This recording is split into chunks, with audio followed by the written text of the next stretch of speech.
खबर है मैं खुश आमदेद में हूँ आपका होस्ट सईद काजी और मेरे साथ मेरे को होस्ट है मियाँ शाहिद साहब और हमें ज्वाइन किया है मियाँ खुर्शीद महमूद कसूरी साहब साबिक वज़ीर ख़ारजा की तारफ़ के मुताबिक में रन डाउन खिदमत में पेश करके तो आते हैं डायरेक्ट। नए ईरानी राहबर की आमद के बाद क्या ईरान का स्टैंड और सख्त हो जाएगा? कहा जा रहा है कि वो ये जो नई नस्ल है ज़्यादा यानी सख्ती या शिद्दत है इनमें, अगर जंग तवील होती जा रही है क्या अमेरिका ईरान में अपनी फ़ौजें भेजेगा? इस पर भी बात करेंगे। यूक्रेन अमेरिका को टेक्नोलॉजी दे रहा है वापस, तो अब क्या इस पर रूस खामोश रहेगा? और इसके साथ क्या एटमी तनसीबात पर भी हमला हो सकता है या क्या मामलात किस समझ जाएंगे? हमारे साथ मौजूद हैं, बहुत शुक्रिया खुर्शीद महमूद कसूरी साहब। कसूरी साहब, मैं बराह रास्त इसी प्लेटफार्म से जो नक्शे आपने खींचे थे कि अगर जंग होती है वो नक्शे तो उसी तरह बदल गए the way you predicted it, but now my question is कि ये जो अब मिडल ईस्ट उभरा है 1.5 हफ्ते जिसमें लगता है दाइयाँ गुजर गई हों, क्या ये वही रहेगा जो साइक्स पीको एक्ट वाला या एग्रीमेंट वाला था? How do you look at unfolding the situation over there? और क्या ये शख्सी हुकूमतें बरकरार रहेंगी? अजीब मुतज़ाद खबरें आ रही हैं। कसूरी साहब, देखिए, आप बात करें साइक्स पीको की, वो तो पुरानी बात हो गई है। अब तो हकबी की बात करें। वो तो जेनेसिस को कोट कर रहे हैं, बाइबल को, और वो ये कह रहे हैं कि जनाब जो between the river and the sea जो इलाका है उसके अंदर शाम भी है, इराक भी है, जॉर्डन भी है और सऊदी अरब के भी कुछ हिस्से हैं जो उसके अंदर आ जाते हैं। वो तो उसकी बात कर रहे हैं। तो आप बात कर रहे हैं साइक्स पीको की, वो पुरानी कहानी हो गई है। इतनी बड़ी ख़तरनाक है इस वक्त जो कहानी है। अब जो होगा क्या, मसला तो सारा ये हो रहा है, मुझे नहीं लग रहा कि जी कोई सरेंडर उस किस्म का होगा, लेकिन ज़बान बड़ी ख़तरनाक है और खुदा करे, मैं तो कहूँगा जो भी क्या उसके मुंह में खाक। ये ज़बान पिछली दफ़ा इस्तेमाल हुई थी जापानीज सरेंडर के मौके पे, जब अमेरिका ने सरेंडर डिमांड किया था। जापान जब जंग हार गया और एम्पर हिरोहितो ने सरेंडर किया जनरल मकार्थर के सामने। अच्छा, जो और वो कब हुआ? जब 2 बम गिरा दिए गए थे। और जो इजराइल के वजीर आजम वो क्या कह रहे हैं? वो कह रहे हैं ईरानियों से घबराना मत, हम कुछ बड़ी हैरत अंगेज चीज करेंगे जिसके नतीजे में हमारी लंबी दोस्ती हो जाएगी। यानी कि जब इन्होंने 2 बम गिरा दिए हिरोशिमा और नागासाकी पे तो जापान ने सरेंडर कर दिया, तो जापान और अमेरिका की दोस्ती हो गई। यानी इतनी खतरनाक किस्म की ज़बान इस्तेमाल हो रही है कि मैं तो इसको दंग रह गया हूँ। मैं क्या कह सकता हूँ? देखिए जी, हम कुछ तारीख़ी सबक हासिल किए थे जो मॉडर्न डिप्लोमेसी है। मैंने आगे भी कहा, ये यूरोपियन हिस्ट्री के 300 साल का जो तजुर्बा है, particularly 1648 treaty of Versailles, Congress of Vienna, first world war, second world war, बीच में यूरोपियन रेवोल्यूशंस भी आए 1832 1848 के। तो इस सब के ऊपर ये तजुर्बे पे बेस था और बेस था। फिर यूएन चार्टर आया 1945 में, जिसके ऊपर ये कहा गया बड़े छोटे मुल्क जो हैं सबकी इंटरनेशनल लॉ में नज़र में बराबर होंगे। और मैं तो ये हैरान हूँ कि जिस बेदर्दी से जिन्होंने बनाया था यूएन चार्टर, आज उसको जितनी बेतौकीरी की जा रही है, ये तो एक हैरत अंगेज चीज़ है। और जो चीज़ें आप देख रहे हैं अब, ये उसका एक शाखसाना है। जब कोई डर ना रहे किसी कानून का, किसी रिवाज का, अब ये हो रहा है कि जो यूएन चार्टर का तो मजाक उड़ाया जा रहा है। और वो उनके सेक्रेटरी ऑफ डिफेंस ने तो कहा है कोई रूल्स ऑफ एंगेजमेंट हम नहीं अप्लाई करते। अभी historically rules of engagement apply करते हैं।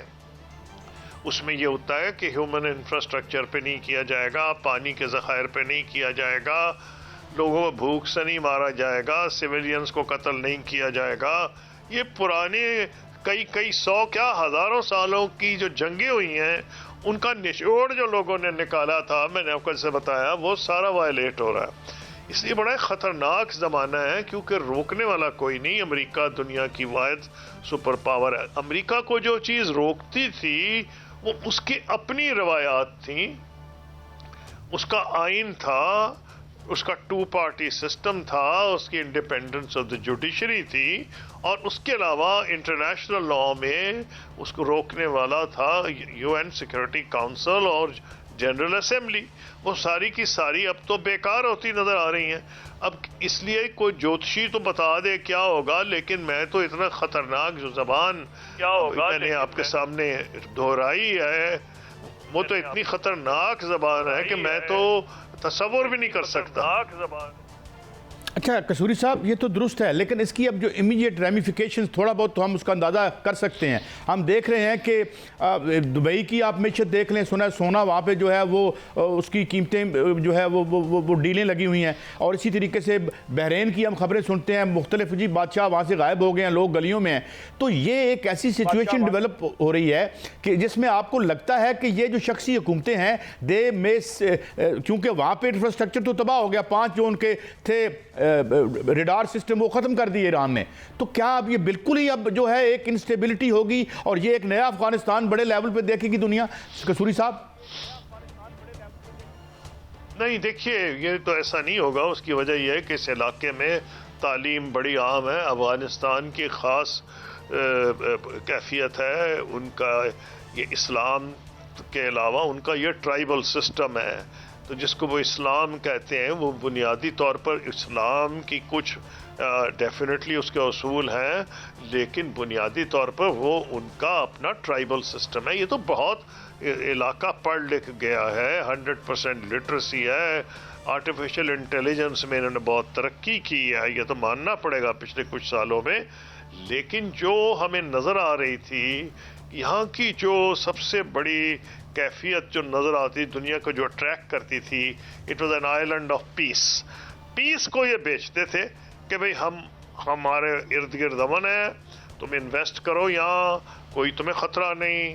अब ये जो इतना बड़ा धक्का लग गया है, ख़ास तौर पे यूएई है, कतर है, ये देखे ना, ये छोटे मुल्क है। सऊदी अरब तो फिर भी बड़ा मुल्क है, लेकिन इन्होंने बड़ी रेपुटेशन बनाई थी। जो दुबई के रूलर्स हैं और इनके जो वालिद हैं, उन्होंने दूर ही से काम लिया था और उसके आहिस्ता आहिस्ता आहिस्ता कॉन्फिडेंस लोगों का बना था। और ये जो जिस तरह वो ईरान पे बमबारी हुई है, जिसके नतीजे में, और ये कोई नई बात नहीं, ईरान तो पहले इंडिकेट कर रहा था कि जहाँ जहाँ अमेरिका के अड्डे हैं वो हम स्पेयर नहीं करेंगे। उसकी वजह ईरान की तो पोजीशन बदकिस्मती से ये हो गई है कि मरता क्या ना करता।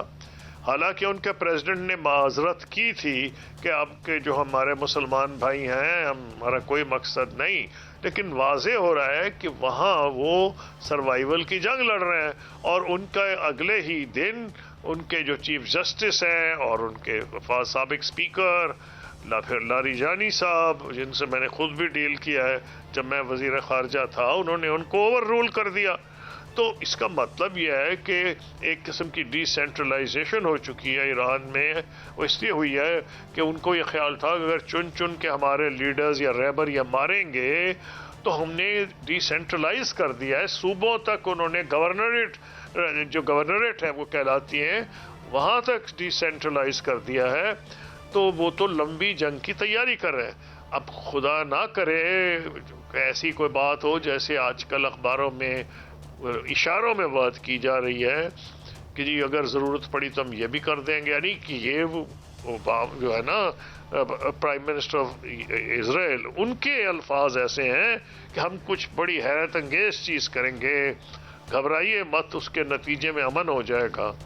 कि वो अमन वो जिक्र कर रहे हैं जो 2 बमों के बाद जापान के साथ सरेंडर के बाद हुआ था।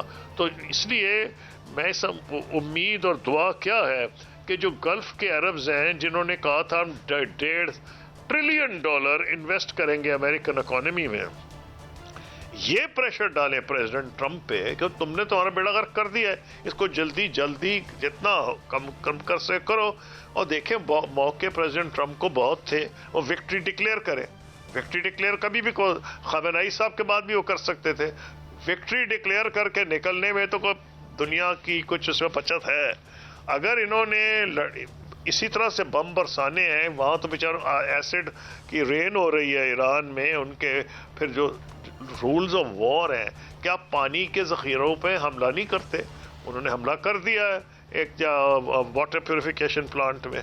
अब खुदा ना करे ईरान ने भी अगर वही शुरू कर दिया।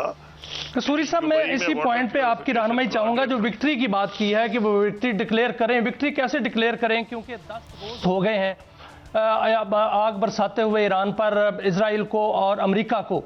अब ना तो रजीम चेंज हुआ है, ना वहां पर जो है रजीम बाकायदा तौर पर मजबूत हुआ है, और नए रहबर भी आ गए हैं। और वहां से ईरान ने जो है ताबड़तोड़ हमले भी किए, जितनी उनकी तनसीबात थी, जितने उनके हवाई अड्डे थे, इजराइल पर भी ताबड़तोड़ हमले किए। यहां तक बात आ गई कि सदर ट्रंप जो हैं वो उन्होंने रिक्वेस्ट कर दी यूक्रेन से कि वो अपनी टेक्नोलॉजी दें जिससे वो ईरानी ड्रोन्स को हम रोक सकें। यहां तक तो बात आ गई है। क्यों, आप क्या समझते हैं कि ईरान इस वक्त जो है वो तबाह हो रहा है, खत्म हो रहा है, या दोनों हमलावर जो हैं वो हार रहे हैं?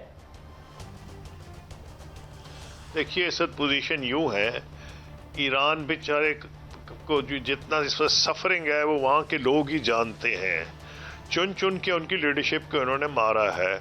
उनमें जज्बा ईमानी है और वो लड़ने मरने को तैयार हैं, लेकिन जितना नुकसान उन्होंने पहुंचा दिया है, मैंने जब विक्ट्री कहा था, दुनिया की इसी में गनीमत है कि उनको प्रेसिडेंट ट्रंप, इजराइल के वजीर आजम पे तो कोई असर नहीं हो सकता गल्फ के अरबों का कि वो जाके उन्हें समझाएं। उनको वही समझा सकते हैं और वही उन्हें कहें कि हमारा बेड़ा गर्क हो रहा है, तुम हमारे, नहीं तो अमेरिका को बड़ा इसमें नुकसान होगा। आपने मुझसे जो पूछा अभी कि नुकसान, तो मैं उसका जवाब दे देता हूँ गार्डेड वर्ड्स में। मान रहा हूँ कि ईरान बहुत नुकसान पहुँचा रहा है। मेरे एक दोस्त ने मुझे बताया है कि अमेरिका में, क्योंकि यहाँ तो वो नहीं इतनी एयर हो रही, क्योंकि वहाँ लोग सैटेलाइट से इमेजेस डाउनलोड कर लेते हैं और वहाँ तस्वीरें आ रही हैं जो यहाँ नहीं आ रही, कि जो इजराइल में डैमेज हुआ है वहाँ काफ़ी बड़े पैमाने पर डैमेज हुआ है। और उसकी लोग वजह ये बता रहे हैं कि जो ईरानी मिसाइल्स हैं उनको मदद है रूस की गाइडेंस में, यानी उनके पास इंटेलिजेंस है जो कि पहले नहीं इतनी अच्छी निशाने पे लग रहे थे जो अब लग रहे हैं। इसका मतलब क्या हुआ कि जब इजराइल की इतनी अमवात होंगी तो छुपाया हुआ बता ही कुछ नहीं रहे, टोटल दुनिया में उन्होंने एम्बार्गो कर दिया है, किसी बड़ा चैनल कुछ आपको नहीं बताता। तो उसमें होगा यह जो वो इशारा किया है, इसने खुद एडमिशन है इस बात की है जो नेतन्याहू ने किया है कि हम ये भी कर सकते हैं, हैरान को हाथ और हम दोस्ती हो जाएगी, जिसका मैंने इशारा किया है वो ये है कि इनको बुरी तरह मार पड़ रही है। और कई लोगों का ख्याल है कि अगर इस हिसाब से 2-3 हफ्ते जंग जारी रही तो इजराइल से कोई बईद नहीं कि वो क्या कुछ ना कर दे। इसीलिए मैं तो बड़ा डर डर के बोल रहा हूँ। मैं कह ही रहा हूँ दुनिया को होश के नाखून लेना चाहिए, अमेरिका को अपील करनी चाहिए। अमेरिका को कौन अपील कर सकता है? यूरोपियन यूनियन कर सकती है। यूरोपियन यूनियन बदकिस्मती से तकरीबन मफलूज हो गई है। यूरोपियन यूनियन जो प्रोजेक्ट था वो कामयाबी से ख्याल था कि बहुत बड़ी कामयाबी होगी, वो डूब गई जब से बरतानिया निकला वो उससे यूरोपियन यूनियन से। उसके बाद उनके अपने आपस में बड़े इख्तलाफात हो गए। या तो यूरोपियन यूनियन एक आवाज में होके सर, एक तो अपील करना है कि अपील करें ट्रंप को कि वो विक्ट्री डिक्लेयर करके यहाँ से चला जाए या वहाँ वैसे वार जो है वो खत्म कर दे। दूसरी बात यह है कि जिस तरह ईरान ताबड़तोड़ हमले कर रहा है अमेरिकी तनसीबात पे और वहाँ पर रडार सिस्टम उनके तबाह कर रहा है और वहाँ पर जो है वो एंटी मिसाइल सिस्टम जो है वो तबाह कर चुका है, और वो अमेरिका जो अरबों की जिसने हिफाजत करनी थी वो अपनी हिफाजत नहीं कर पा रहा, तो क्या अरब उसको कह सकते हैं कि वो हमें माफ़ करे और यहाँ से निकले, हम उसको अड्डे जो है वगैरह आपने उठाए वहाँ से वो सामान और यहाँ से जो है इस खित्ते से जाए और इस खित्ते की जान छोड़े? जी, ये तो 2 किस्तों में आएगा ना। पहले तो अरब ये कहेंगे भाई हम पे रहम करो, हम तुम्हारा $1.5 बिलियन किधर, 1.5 ट्रिलियन किधर इन्वेस्ट करेंगे? हमें तो अपने पैसे निकालने पड़ेंगे जो हमने तुम्हारे बॉन्ड्स में रखे हैं ना। अगर उनको ये कहें कि हमारी तो ये बंद हो गया कारोबार, और तो कतर के वजीर खजाना ने तो कह दिया है कि अगर यही कहानी रही और तेल बार ना निकला और हमले होते रहे ऑयल डेपोस पे, तो हम तो काम बंद कर देंगे। तो काम बंद करने का मतलब है कि दुनिया में $150 पे प्राइस चली जाएगी। तो इसलिए मुझे जो चीज़ थोड़ी सी उम्मीद चीज़ दिला रही है वो ये है कि मैं मान नहीं सकता कि सोवियत यूनियन के रशिया और चीन इसमें कुछ नहीं करेंगे। वो क्या नहीं, जंग तो नहीं करें, क्योंकि यहाँ अमेरिका के अड्डे भी हैं, अमेरिका पहुंचा हुआ भी है, उसके बेड़े भी हैं, लेकिन जो इंटेलिजेंस एक वो दे सकते हैं। नंबर 2, मैं हैरान होऊंगा कि जितना सबसे बड़ा नुकसान तो चाइना को हो रहा है।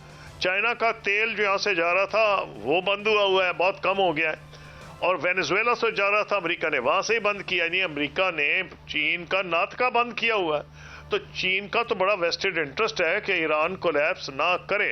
अब वो किस किस्म की मदद कर सकता है? वो बहुत कुछ कर सकता है, गाइडेंस दे सकता है अपने बेदू सिस्टम के जरिए।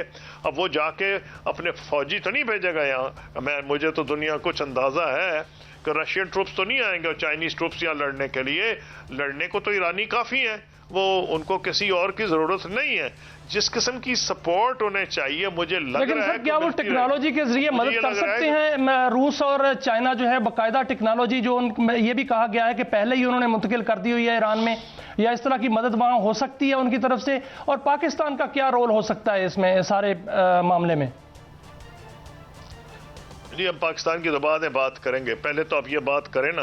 मेरा ख्याल है कि उन्होंने ज़रूर इनको कुछ ना कुछ पहले ही ट्रांसफ़र किया है।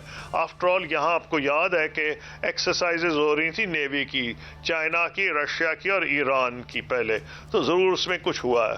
जहाँ तक पाकिस्तान का ताल्लुक है, आपको देखे रियलाइज़ करना चाहिए, पाकिस्तान एक तरफ इंडिया से इन्वॉल्व हुआ है, दूसरी तरफ अफगानिस्तान से इन्वॉल्व हुआ है। पाकिस्तान के लिए तो ये बेहतर है कि वो रोल यही अदा करे कि जी अब मुसलमान भाइयों को क्या कि भाई आपस में हमें सुलह कराने में हमको रोल अदा कर सकते हैं, लेकिन हमारी वो पोजीशन है नहीं। इकोनॉमिकली हम वीक मुल्क है, अनफॉर्चुनेटली हमने अपने आप को वीक किया है।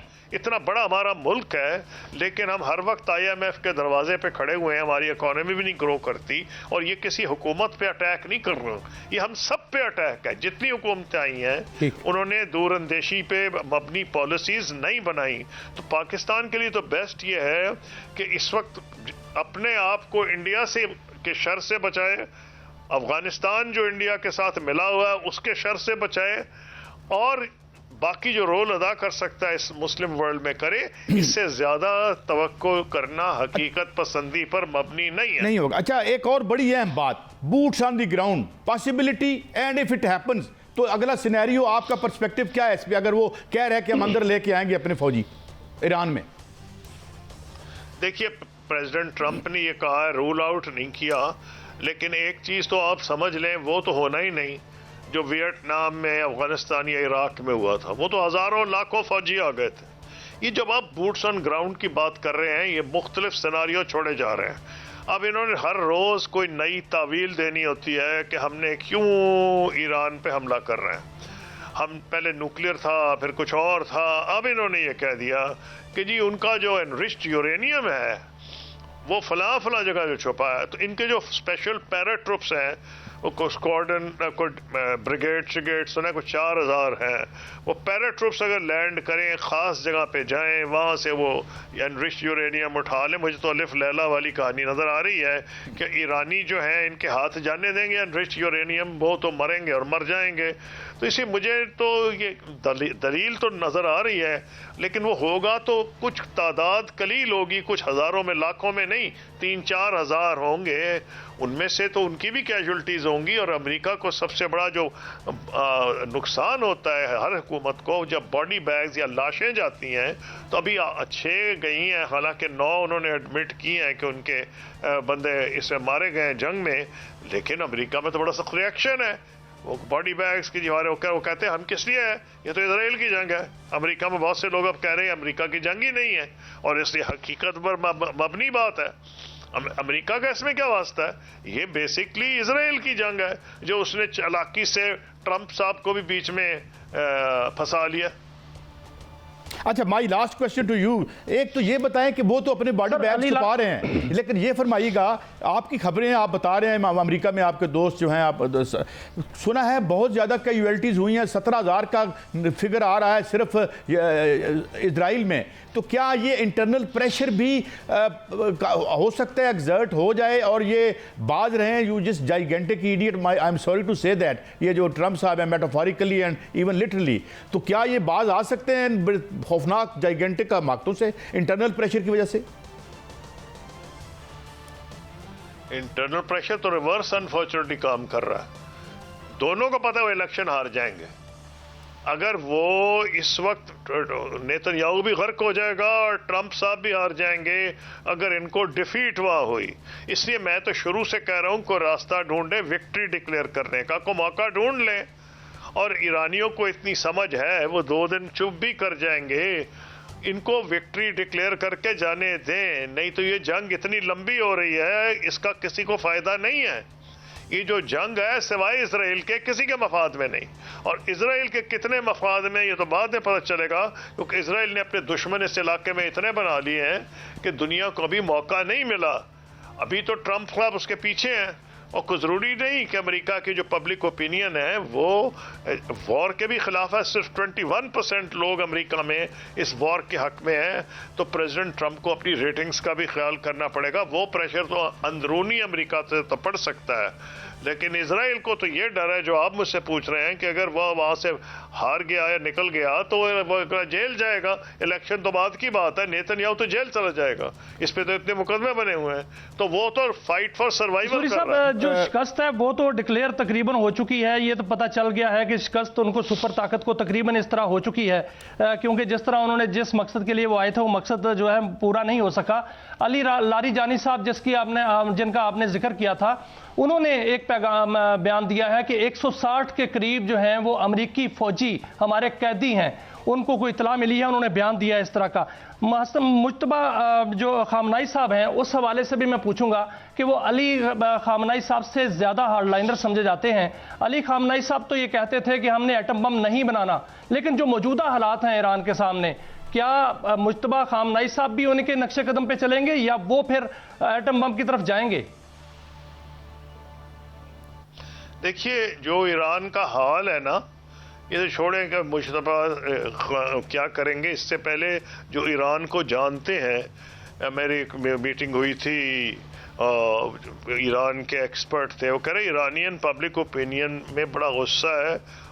ईरानी ये कह रहे हैं कि या तो बम छोड़ देते, यानी ईरान की इंटरनल डिबेट बता रहा हूँ, ये मुझे वली नसर साहब ने बताया, जो स्कॉलर हैं, जो क्लिंटन एडमिनिस्ट्रेशन में अंडर सेक्रेटरी भी थे, हॉलब्रुक के साथ थे।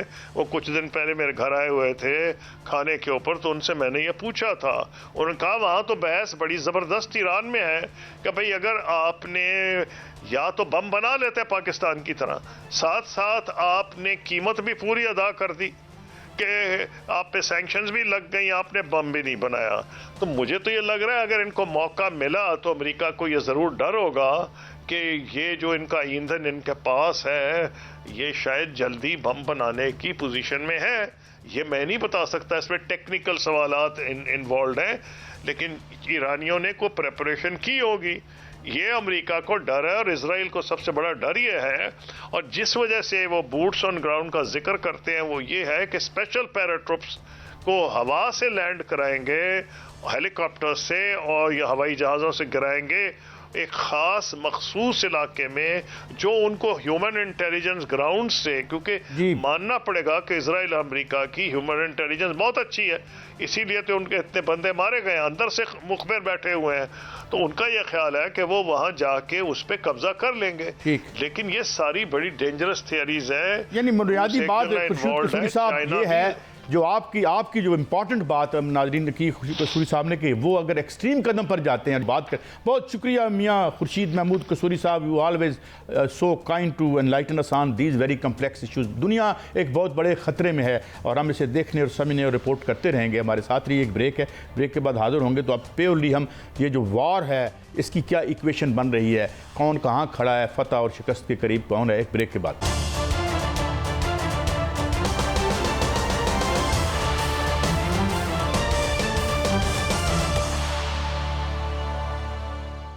वेलकम बैक नाज़रीन। हमें ज्वाइन किया है air commodore retired Khalid Chishti साहब ने, डिफेंस एनालिस्ट हैं। बहुत शुक्रिया चिश्ती साहब। चिश्ती साहब मैं स्ट्रेट अवे आता हूँ। अभी हम बात कर रहे थे साबिक़ वज़ीर ख़ारजा जो थे हमारे, दो बातें न्यूक्स की तरफ इशारा कर रहा है। अब सारी शिकस्त के बाद उसकी बहुत सारी उनकी हिट हो गए, हम जानते हैं किस तरीके से उनको डिसेबल किया है। तो क्या ये न्यूक्स वाला ऑप्शन मतलब हम एक्सपेक्ट तो कर सकते हैं जो पागलपन का वो मुजाहरा कर रहे हैं, इसकी पॉसिबिलिटी क्या है? और क्या ईरान ने इनफ प्यूनिटिव कास्ट जो है वो कर दिए इनकर कि ये वो रुक जाएं और कोई बात खत्म करें, या ये गंद फैलेगा? और बहुत शुक्रिया साहब।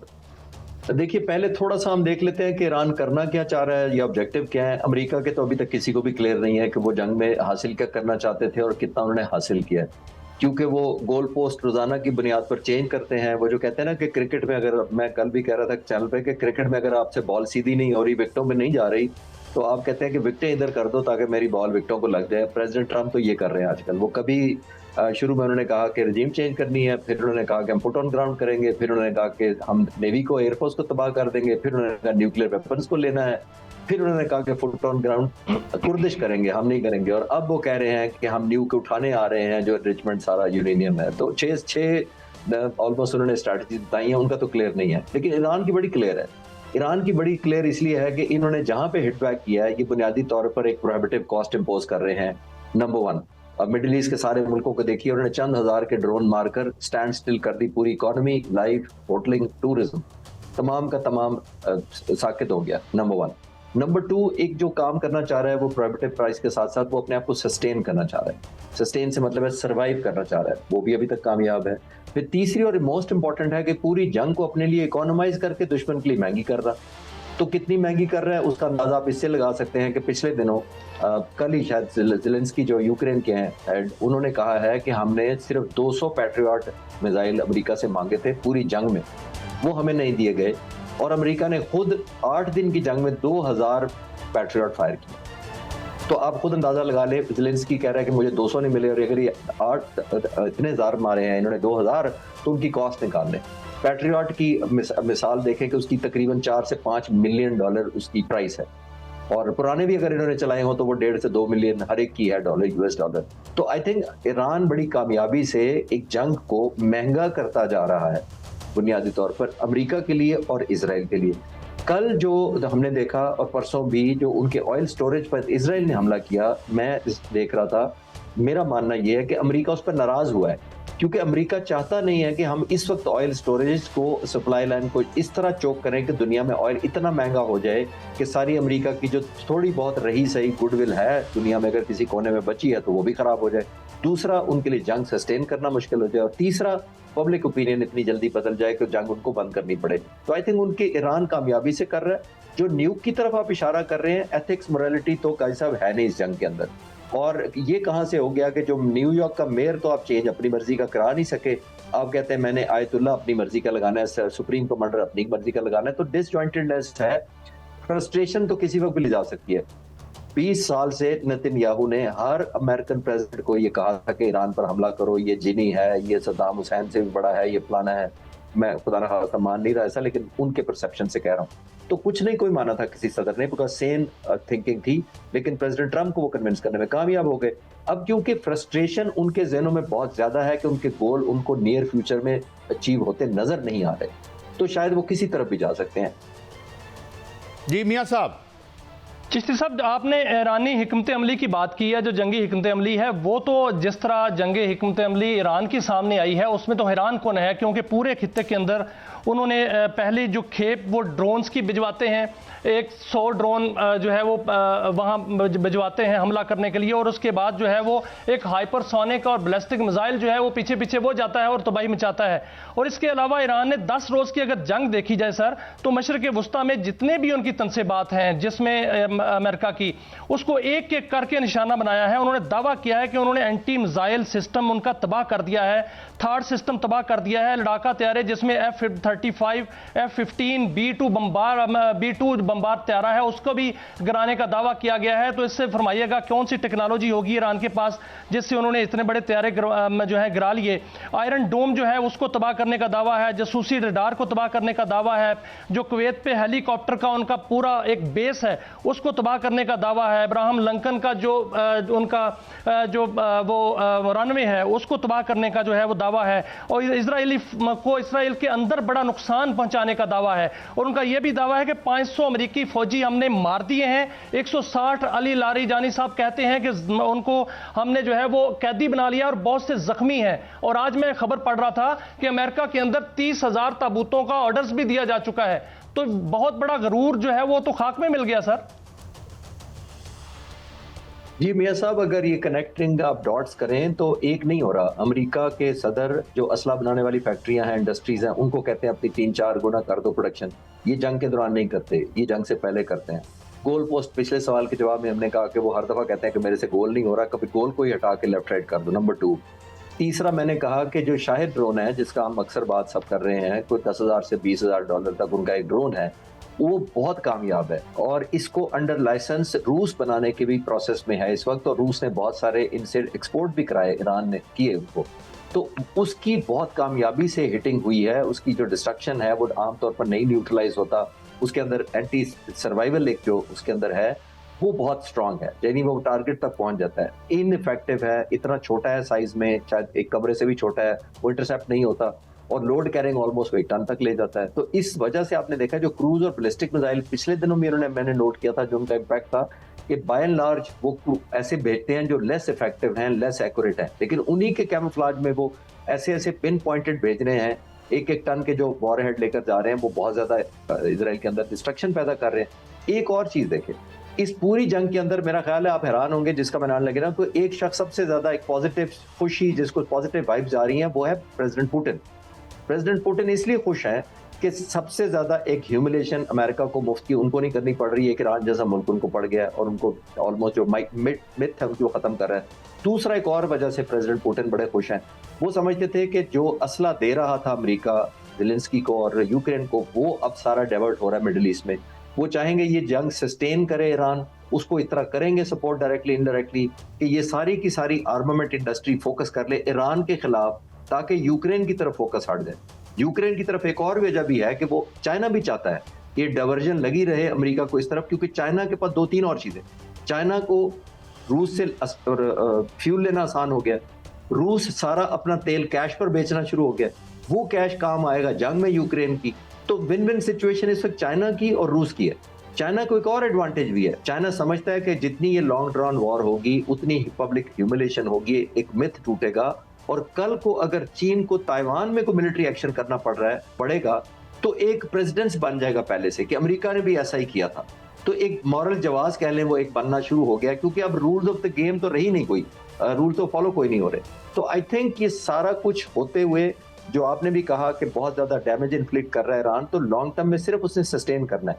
3 चीजों पे क्लोज करूंगा मैं। नंबर 1, ईरान ने क्या करना है, एक प्रोहिबिटिव कॉस्ट इंपोज करनी है, जो वो कर रहा है। उसने देखा कि रेडार जो उसने लॉन्च किया है, जो तबाह किया, वो तकरीबन 1.5 साल में रिकवर होगा, कम से कम कतर का जो उसने किया बिलियंस ऑफ डॉलर लग के होगा। तो वो क्या कर रहा है, वॉर फाइटिंग मशीनरी का कमर तोड़ रहा है। नंबर 2, उसने सर्वाइव करना है। और नंबर 3, वॉर को इकोनॉमाइज करके चलना है as compare to American Israel. उनकी इकोनॉमी ड्रेन किए जा रहा है, अपने $10,000 के जो ड्रोन है वो फेंक के उनको सबको उनके पैट्रियट और सारे लॉन्ग रेंज मिसाइल्स को वो। अच्छा, एक और बात क्योंकि वक्त कम है चिश्ती साहब, ये क्लस्टर बम क्या था, इसका जिक्र सुना, फिर इसकी कोई वजाहत नहीं आई कि वो आता है और उसमें से पता नहीं कितने बॉम्ब्स निकलते हैं। Was it something new for the warfare industry या ये क्या था?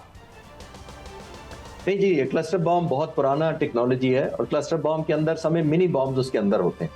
क्लस्टर बॉम्ब उस जगह फेंका जाता है जब आपने एरिया डिनाइल करना होता है। एरिया डिनाइल का मतलब है, फॉर एग्जांपल रनवे है, तो जब रनवे पे आप अगर क्लस्टर बॉम्ब फेंक देंगे तो वो बॉम्ब इटसेल्फ फटेगा, उसमें से सैकड़ों छोटे छोटे बॉम्बलेट्स निकल के पूरे एरिया में फैल जाएंगे। ये ट्रुप्स के खिलाफ भी इस्तेमाल होता है। ये हर जो बॉम्बलेट निकलता है वो माइन की तरह काम करता है, यानी वो इटसेल्फ माइन हो जाता है, इतना छोटा क्लस्टर होता है। तो वो रनवे पे पॉपुलेशन ज्यादा जहां पे हो, ट्रूप्स की मूवमेंट ज्यादा हो, छोटी कॉन्वाइजर गाड़ियां जहां मूव करनी हो, यानी किसी जगह को अपने एरिया डिनाई करना हो, तो क्लस्टर बॉम्ब आइडियल है। ये टेक्नोलॉजी पुरानी है लेकिन इस तरह बड़ा इफेक्टिवली अब इस दफा इस्तेमाल हुआ है। नहीं चिश्ती साहब, इसने ये भी तो किया ना कि वो जो उनके नीचे प्रोपेगेंडा की बात कर लेते हैं। भारत जो है वो प्रोपेगेंडा कर रहा है, बाकायदा तौर पर भारतीय मीडिया ये प्रोपेगेंडा कर रहा है कि सऊदी अरब पाकिस्तान को बुला रहा है कि हमारी हिफाजत की जाए, यहाँ पर मिसाइल सिस्टम जो है वो एक्टिव किया जाए ताकि जो है वो जो हम पर हमले हो रहे हैं उसका जवाब दिया जा सके। हालांकि ईरान जो है वो बाकायदा तौर पर यह कह चुका है कि वो हमले नहीं कर रहा, वो हमले जो है वो कहीं और से हो रहे हैं। तो इसका मतलब है इजराइल ये शरारत कर रहा है और हकीकत यही है कि इजराइल जो है उसका टारगेट जो मशरिक वस्ता में है वो सऊदी अरब ही है कि सऊदी अरब को जो है वो टारगेट किया जाए और इसी तरह वो टारगेट करके मुसलमानों को लड़ाना चाह रहा है। तो क्या अगर सऊदी अरब पे कोई ऐसा आंच आती है तो फिर पाकिस्तानी जो मिसाइल हैं वो सीधे इजराइल को जाएंगे? देखिए, बुनियादी तौर पर जो फील्ड मार्शल का विजिट अभी हुआ था वो मैं उस पर तो नहीं कह सकता बिकॉज मेरे पास डाटा नहीं है, लेकिन एक बात तो सारे अरब मुल्कों की रियलाइज हो गई है मियां साहब। देखिए, जीसीसी में 6 मुल्क हैं, यही तकरीबन 1981 में जीसीसी बनी थी। तमाम के तमाम मुल्कों ने अमेरिका से डील किया अपने अड्डे देने के लिए। किसी ने बैरी बेड़े को हाउस किया हुआ है, किसी ने आर्मामेंट स्टोरेज किया हुआ है, किसी ने F-35 रखे हुए हैं, किसी ने सिर्फ एयर रनवे दिया हुआ है एयरफोर्स को ज्यादा ऑपरेट करने। सब के सब जीसीसी के मुल्कों ने एक ऑर्गेनाइजेशन होने के बावजूद अमेरिका से इंडिविजुअल डील्स की हुई है। सऊदी अरब के अंदर 30 साल से अमेरिका है इंडिपेंडेंटली, कतर, तमाम मुल्कों के अंदर क्या टर्म्स है सिर्फ अमेरिका को और उस मुल्क को पता है। मेरा ख्याल है इन तमाम अरब मुल्कों को ये रियलाइजेशन हो गई होगी कि अमेरिका जो ये वादा या एक अंडरस्टैंडिंग या एक कमिटमेंट देकर आया था कि जब भी आप पर बुरा वक्त आया तो मैं आपकी मदद के लिए आऊंगा, तो उसके लिए तो अपनी सर्वाइवेबिलिटी मुश्किल हुई है। तो अमेरिका बजाय स्ट्रेंथ बनने के वो तो एक इटसेल्फ लायबिलिटी है, एसेट होने की बजाय। तो ये तो बन गया, लायबिलिटी तो बन गया, अब हम देख ही रहे हैं। मगर ये बताइएगा कि क्या ये चाइना की मदद थी या रशिया की थी? ये जो इतने एडवांस फाइटर हैं, F-35 की बात हो रही है, 15 की बात हुई, 22 की बात हुई, how come they manage to उनको हिट कर लिया उन्होंने?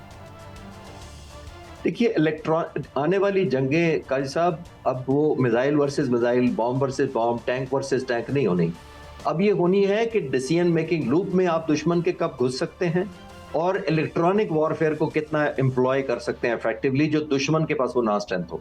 तो आने वाली ये जो सारी जैमिंग होनी है, काउंटर मेजर्स होने हैं, आपने एरिया डिनाइल करना है, आपने सिचुएशनल अवेयरनेस दूसरे दुश्मन की खत्म करनी है, डिसीजन मेकिंग को डिले, डिसरप्ट या मिसलीड करना है। जंगें ये होनी है जिसमें चाइना बहुत एडवांस है, इसमें कोई शक नहीं है। जैसे पाकिस्तान ने अपना इंडिपेंडेंट अल्हम्दुलिल्लाह सिस्टम डेवलप किया था, अब मई 2025 में हमने जो साइबर कमांड ने जो हमले किए थे, यहाँ बैठकर आप दुश्मन मुल्क के ग्रिड स्टेशन नॉकआउट कर रहे हैं, बैंक्स के सिस्टम जाम कर रहे हैं, इंटरनेट को हैक कर रहे हैं, डाटा डिलीट कर रहे हैं, हॉस्पिटल्स की बिजली चली गई, पूरे इलाके के अंदर ट्रेन सिस्टम इफेक्ट हो गया। क्या हो रहा था सिर्फ? तो ये फिजिकली जाकर तो किसी ने ट्रेनों का ट्रैक को ब्लॉक नहीं किया था। तो आने वाली जंगें इस पे लड़ी जानी है जिसके अंदर मेरा ख्याल है कि ईरान एक पोटेंशियल रखता है कि अगर वो एब्जॉर्ब करे, और वैसे भी उसकी ऑप्शन ही नहीं है स्टील वर्सेस स्टील मुकाबला करने की, उसने एसिमेट्रिक जंग ही लड़नी है। इसी वजह से वो ड्रोन्स के मुकाबला कर रहा है, इसीलिए अपनी सस्ती जंग रखी हुई है, दुश्मन को महंगी कर रहा है, इसीलिए चंद हमले मिडिल ईस्ट पर करके उसने बुलेट कर लिया है ताकि उनको सस्पेंस में डाल दे और एक क्योस क्रिएट कर ले और बिजनेस वहां से वेपरेट हो गया। सर, इसमें कोई शक नहीं, जो ईरानी मिसाइल हैं जिसमें मैं देख रहा था कि उनका कदर मिसाइल है, फतेह 1 है, फतेह 2 है, खुरमशेर है, सिजील है, ये बाकायदा तौर पर कहर डाल रहे हैं। वो अमेरिकी अड्डे हों या इजराइल हों, अमेरिकी अड्डे पर जिस पर एक खबर आ रही थी कि वहां पर जहां पर उनके तैयारे भी थे, हेलीकॉप्टर्स भी थे, बाकायदा तौर पर वहां पर फतेह 2 मिसाइल जो है बाकायदा उससे हमला किया गया और उससे बहुत बड़ा नुकसान हुआ है। ये जो फतेह 2 है, ये इस तरह के जो मिसाइल हाइपरसोनिक मिसाइल हैं, क्या इसका कोई तोड़ है अमेरिका के पास? दूसरा सर, जो नॉर्थ कोरिया है उससे भी खबर आ रही है कि उन्होंने कोई ऐसे मिसाइल बनाए हैं जो यूरोप तक आ सकते हैं, अमेरिका तक जा सकते हैं, क्या उनके पास कैपेबिलिटी है? जी, कोरिया का तो देखिए आज तक उसने डिस्क्लोज नहीं किया, और लेकिन क्योंकि कैपेबिलिटी उसके पास है, आपने नोट किया होगा आज तक उसको किसी ने थ्रेट नहीं किया। उसको किसी ने नहीं कहा हम रिजीम बदल देंगे जाकर, उसको किसी ने नहीं कहा कि उनका जो हेड है, प्रेसिडेंट है, वो तो 20 से 30 सालों से वहां, तो हम उसको आके बदलने आ रहे हैं, क्योंकि उनको पता है कि वो शॉर्ट डिस्ट्रक्शन है। नंबर 1, जो आप क्रूज मिसाइल्स की बात कर रहे हैं, लास्ट टाइम ईरान ने एक स्ट्रैटेजी डिफरेंट की थी, इस दफा वो डिफरेंट कर रहे हैं फायरिंग की। पिछली दफा उन्होंने ये किया था मियां साहब कि पिछली दफा उन्होंने सस्ते, इनएक्यूरेट और जो ऑब्सलीट होने वाले ड्रोन थे उनको पहले राउंड में फायर किया था। उस पर इन्होंने सारे के सारे पैट्रियट फायर कर दिए। इजराइल की मैं बात कर रहा हूँ, बहुत अनइकोनॉमिकल पड़ा और महंगा पड़ा उनको। जब तक ईरान ने स्ट्रैटेजी बदली और उसने फिर मिक्स बैग भेजने शुरू कर दिए, क्रूज मिसाइल बीच में डालते थे, साथ डमीज भेजते। इस दफा मैंने सुना है कि वो डिकॉयज भी भेज रहे हैं ऑब्सलीट और कम जो एक्यूरेट है वो भी भेज रहे हैं, और बीच में ही सैचुरेट करने के लिए डिफेंस को अपने क्रूज और बैलिस्टिक मिसाइल भेज रहे हैं। देखिए जो क्रूज मिसाइल होता है ये हाइपरसोनिक जो होता है, ये आवाज की रफ्तार से 10 से 15 गुना ज्यादा स्पीड पर उड़ता है। 10 से 15 गुना, तकरीबन 15-16 हजार चिश्ती साहब, आपने भी यानी अगले शो में जाना है, मैं लास्ट क्वेश्चन करूंगा आपसे। ये फरमाइए कितनी देर तक ये जंग आगे जा सकती है, कितना सस्टेन कर सकता है, कितना डिले कर सकता है ईरान, और क्या जो डेस्परेशन, मेरा वही सवाल था, इसके साथ शामिल कर दीजिएगा, क्या कोई डेस्परेट मेजर करके वो डाई लीथल या कोई यहाँ नागासाकी वाला काम करने जा सकते हैं? इस पे आपका टेक सर।